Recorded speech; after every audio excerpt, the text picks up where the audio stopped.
எல்லோருக்கும் வணக்கம். இன்னைக்கு நம்ம சேனல்ல எத பத்தி தெரிஞ்சுக்க போறோம் அப்படின்னு பார்த்தீங்கன்னா, H2O அதாவது வாட்டர் அப்படின்னு சொல்லக்கூடிய தண்ணீருக்கு நினைவு சக்தி இருக்கு அப்படின்னு வந்து பார்த்தீங்கன்னா, வெளிநாடுகள்ல ப்ரூவ் பண்ணியிருக்காங்க. ஸோ அத பத்தி ஒரு ப்ராஜெக்ட்டும் நடந்திருக்கு. அந்த ப்ராஜெக்ட்ல என்னலாம் நடந்திருக்கு, அது எப்படி சொன்னாங்க, அத நம்ம முன்னோர்கள் முன்னாடியே எப்படி கண்டுபிடிச்சாங்க அப்படிங்கிற சில விஷயங்கள வந்து நாம இப்போ தெரிஞ்சுக்க போறோம். இந்த சுவாரஸ்யமான தகவல்கள் எத வச்சு வரப்போகுது அப்படின்னு பார்த்தீங்கன்னா, நம்மளோட பழந்தமிழ் மக்கள் பயன்படுத்திய சில பொருள்கள வச்சு நான் வந்து சொல்றேன். ஏன்னா இது வந்து பழங்காலத்துல இருந்தே இது வந்து ஒரு புனிதமா பயன்படுத்தி வந்துட்டு இருந்தாங்க. எப்பவுமே நம்மளுக்கு எப்பவுமே தெரியும். நம்மளோட தமிழர்கள் வந்து காரணம் இல்லாம எதையுமே வந்து பழங்காலத்துல பண்ணியிருக்க மாட்டாங்க. ஸோ அது மாரி என்னென்ன காரணங்கள் வந்து அந்த இடத்துல பயன்படுத்தியிருக்காங்க. இப்ப நினைவு சக்தி இருக்கு அப்படின்னு கிட்டத்தட்ட இப்போ ஒரு 2000ல கண்டுபிடிச்சிருக்காங்க. பட் ஆனா இதுக்கு முன்னாடி பல 100 வருடங்களுக்கு முன்னாடியே நம்மளோட தமிழர்கள் அந்த தண்ணிக்கான சக்திய கண்டுபிடிச்சு, அத ஒவ்வொரு வழிமுறைப்படி அவிங்க வந்து பயன்படுத்திட்டு வந்தாங்க. அத பத்தின ஒவ்வொரு விஷயங்களும் நாம இந்த வீடியோல முழுமையா தெரிஞ்சுக்க போறோம். அதுக்கு முன்னாடி நம்ம சேனலை சப்ஸ்கிரைப் பண்ணாம இருந்தா சப்ஸ்கிரைப் பண்ணிக்கோங்க. அப்படியே பக்கத்துல இருக்கிற பெல் பட்டனை மறக்காம பிரஸ் பண்ணிக்கோங்க. வாங்க வீடியோக்குள்ள போலாம். ஃபர்ஸ்ட்டு இந்த ப்ராஜெக்ட் என்ன அப்படிங்கிறத நம்ம தெரிஞ்சுக்கணும். நீங்க வந்து யூடியூப்லேயே உள்ள போய் பார்த்தீங்கன்னா, வாட்டர் மெமரி அப்படின்னு போட்டிங்கன்னா வந்து பார்த்தீங்கன்னா, ஒரு ப்ராஜெக்ட் ஒண்ணு வந்து நிறைய வரிசையா வந்துட்டே இருக்கும். அதில வந்து ஜெர்மன சேர்ந்தவர் வந்து பார்த்தீங்கன்னா, இந்த ப்ராஜெக்ட்ட வந்து டெவலப் பண்ணியிருக்காரு. 2008ல இருந்தே இது வந்து ஆரம்பிச்சிருக்காரு.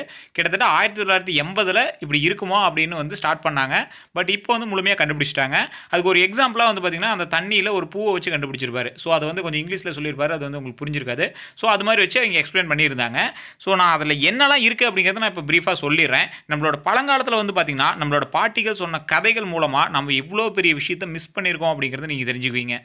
ஒரு விஷயம் வந்து சொல்லியிருப்பாங்க. அதாவது உங்களுக்கு அறிமுகம் இல்லாதவங்க கிட்ட நீங்க தண்ணி வாங்கி குடிக்கக்கூடாது அப்படின்னு சொல்லியிருப்பாங்க. நாம வந்து அத வேற மாரி கொண்டு வந்துட்டோம். பட் ஆனா பழங்காலத்துல இது எதுக்கு சொல்லியிருக்காங்க அப்படின்னா, நினைவாற்றல மாத்தக்கூடிய சக்தி தண்ணிக்கு இருக்கு அப்படிங்கிறதுனால அந்த வார்த்தைய சொல்லியிருந்தாங்க. சரி, தெரியாதவங்க கிட்டலாம் தண்ணி வாங்கி குடிக்கக்கூடாது. யாருக்கிட்ட தான் தண்ணி வாங்கி குடிக்கணும் அப்படின்னு சில கதைகள் வந்து நம்ம பாட்டி சொல்லியிருப்பாங்க. அது என்ன அப்படின்னா, அன்பும் அக்கறையும் யார் வந்து நம்ம மேல காட்டுறாங்களோ, அவங்க கிட்ட தண்ணி வாங்கி குடிக்கணும் அப்படிங்கிற மாரி சொல்லியிருப்பாங்க. ஆனா, இது எல்லாம் பாட்டி சொன்ன மூட நம்பிக்கையான கதை அப்படின்னு நம்ம அப்ப நெனச்சிருப்போம். ஆனா, இப்ப அமெரிக்க விஞ்ஞானிகள் இதையே ரிசர்ச் பண்ணி ப்ராஜெக்ட்டா வந்து பேட்டன்ட் ரைட்ஸ் வாங்குற அளவுக்கு சொல்லியிருக்காங்க.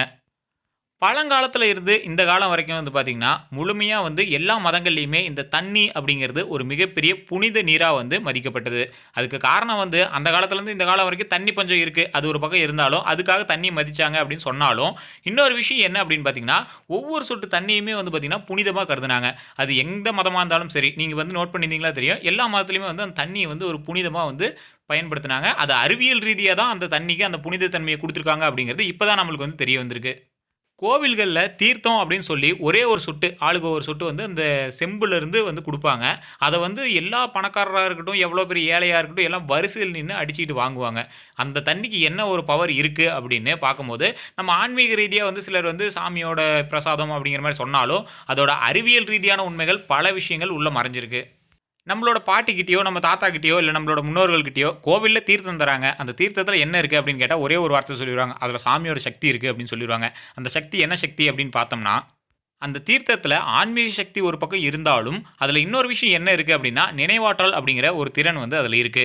அதுவும் அந்த சுத்தமான நீர்ல இருக்கிற நினைவாற்றல், அதுக்கு பெர்சன்டேஜ் அதிகம் அப்படிங்கிற மாரி சொல்றாங்க. சரி, சுத்தமான நீர் நீங்க எத வச்சு கால்குலேட் பண்ணுவீங்க அப்படின்னு பார்த்தீங்கன்னா, அவிங்க வச்சிருக்கிற பாத்திரம். அதாவது அந்த மூலஸ்தானத்துல வந்து பார்த்தீங்கன்னா, செம்பு பாத்திரத்துல ஒரு சின்ன கிண்ணம் மாரி இருக்கும். அதுல வந்து தண்ணி ஊத்தி வச்சிருப்பாங்க. அந்த பூஜைகள் வந்து பல மணி நேரம் நடக்கும். அதாவது இரவுல இருந்து காலையில வரைக்கும் நடக்கிற பூஜைகள்லாம் கூட இருக்கு. ஸோ அது மாரி சில மணி நேரம் நடக்கும்.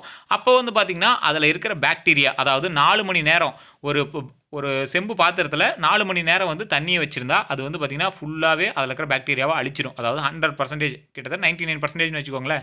அவ்வளோ வந்து பாக்டீரியாவ அழிச்சிரும். அத வந்து துளசிய போட்டு வைக்கும்போது, துளசியில இருக்கிற ஆக்ஸிஜன் அதாவது மரங்கள கம்பேர் பண்ணும்போது, ஒரு துளசி செடி கிட்டத்தட்ட 7 மரத்துக்கு ஈக்குவல் அப்படிங்கிற மாரி ஒரு அப்ராக்ஸிமேட்டா ஒரு கால்குலேஷன் சொல்றாங்க. ஸோ அந்த துளசிய வந்து அந்த தண்ணீல போட்டு வச்சிருக்கும்போது, ஆக்ஸிஜன் கன்டென்ட்ட அதிகப்படுத்துது அப்படின்னு சொல்றாங்க. இப்போ 2 ப்ராஃபிட் அதில நடக்குது. என்ன அப்படின்னு பார்த்தீங்கன்னா, தண்ணியோட நினைவு சக்தி இருக்கிறது ஒரு பக்கம் இருந்தாலும், அதோட பியூரிஃபை தன்மை வந்து செம்புல நடக்குது. அது ஒரு பக்கம் இருக்க, துளசியோட ஆக்ஸிஜன் தன்மையை அதிகப்படுத்தக்கூடிய சக்தியும் அதில இருக்கு. ஸோ இந்த 3 தன்மையும் ஒட்டுக்கா ஒரு கோவில் மூலஸ்தானத்துல இருந்து அந்த தீர்த்தத்த கொண்டு வராங்க. அதுவும் 5, 6 மணி நேரம் வச்சிருந்த ஒரு ப்ராசஸ். அதாவது ஒரு ப்ராசஸ் அப்படின்னாவே கொஞ்ச நேரம் டைம் எடுக்கணும். அப்பதான் அதோட வேல்யூ வந்து அதிகமாகும் அப்படிங்கிற மாரி.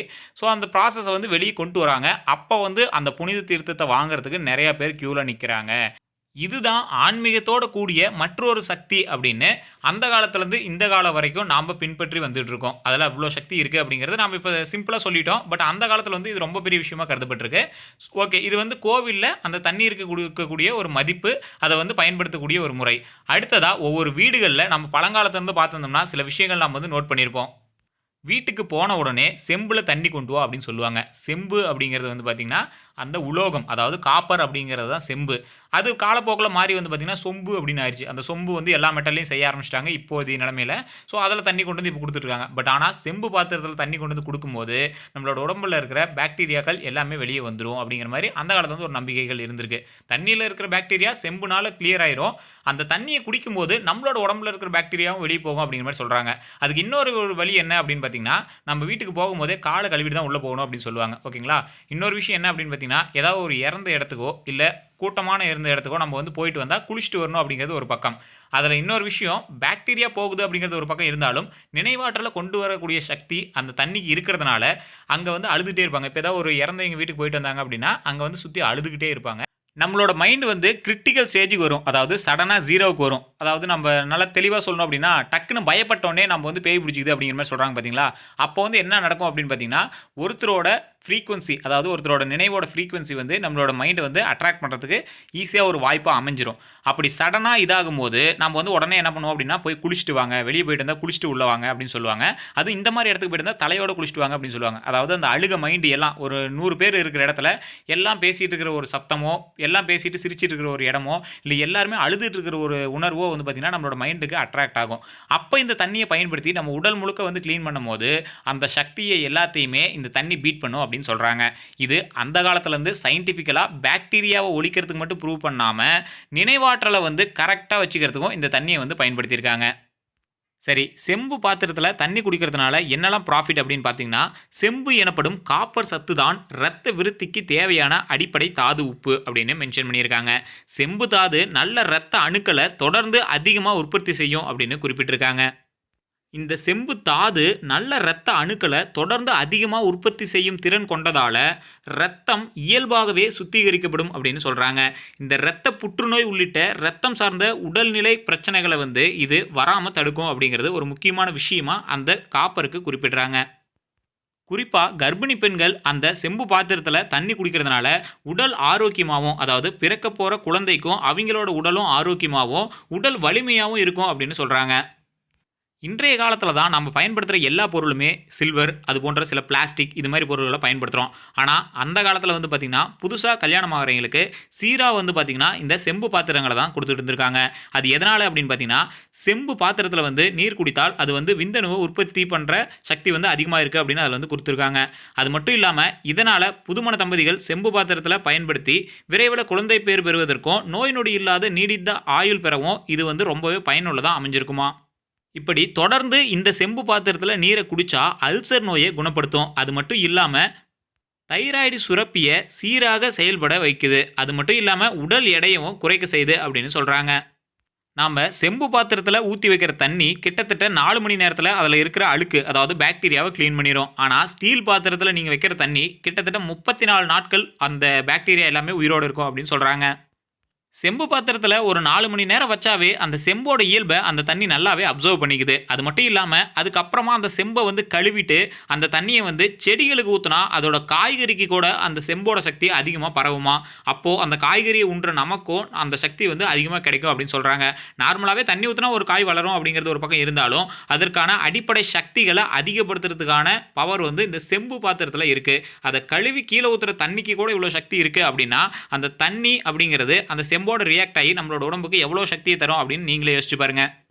இன்றைய காலத்தில் பல ரிசர்ச்சுக்கு அப்புறம் இந்த விஷயங்களை கண்டுபிடிச்சிருந்தாலும் பழங்காலத்தில் இந்த தண்ணியோட மகிமை தெரிஞ்சு தீர்த்த குடமாகவும், அதாவது செம்பு குடத்தில் தீர்த்த குடமாகவும் கொண்டு வந்து கலசங்களில் அபிஷேகம் பண்ணி, அதுவும் செம்பு தான், அதாவது பஞ்ச உலோகம் கலந்த செம்பு. அது மட்டும் இல்லாமல் கோவில்களில் தீர்த்தமாகவும் இப்படி பல விஷயங்களில் அந்த நீருக்கான சக்தியை சில மெட்டல்களோடு ஒப்பிட்டு அதற்கான சக்தியை மனிதர்களுக்கு கொடுத்துருக்காங்க நம்மளோட தமிழ் முன்னோர்கள் அப்படின்னு சொல்லக்கூடியதில் நம்ம ரொம்பவே பெருமை அடையலாம். இந்த விஷயங்கள்ல நான் ஏதாவது சில விஷயங்கள் விட்டிருந்தாலோ, அல்லது நான் ஏதாவது தவறா சொல்லியிருந்தாலோ, நீங்க வந்து கீழ கமெண்ட் செக்ஷன்ல தெரிவிக்கலாம். எனக்கு தெரிஞ்ச விஷயத்த நான் வந்து உங்ககிட்ட ஷேர் பண்ணியிருக்கேன். இந்த விஷயத்த பத்தி நீங்க மேலும் தெரிஞ்சுக்கணும் அப்படின்னா, நீங்க வந்து வாட்டர் மெமராலஜி அப்படின்னு வந்து போட்டீங்கன்னா, உங்களுக்கு YouTubeலயோ அல்லது Googleலயோ வந்து நீங்க சர்ச் பண்ணீங்கன்னா, இந்த விஷயங்கள் வந்து கிடைக்கலாம். ஸோ அதில வந்து பார்த்தீங்கன்னா, ஒரு பூவ வச்சு வந்து இங்க எக்ஸ்பிளைன் பண்ணியிருக்காங்க. அதில ஏதாவது நீங்க சந்தேகங்கள் இருந்தாலோ, இல்ல அது வந்து இப்படி தான் சொல்லியிருக்காங்க, நீங்க வந்து வேற மாரி சொல்லியிருக்கீங்க அப்படின்னு நீங்க ஏதாவது நெனைச்சாலோ, நீங்க வந்து இதில வந்து கமெண்ட் செக்ஷன்ல தெரிவிக்கலாம்.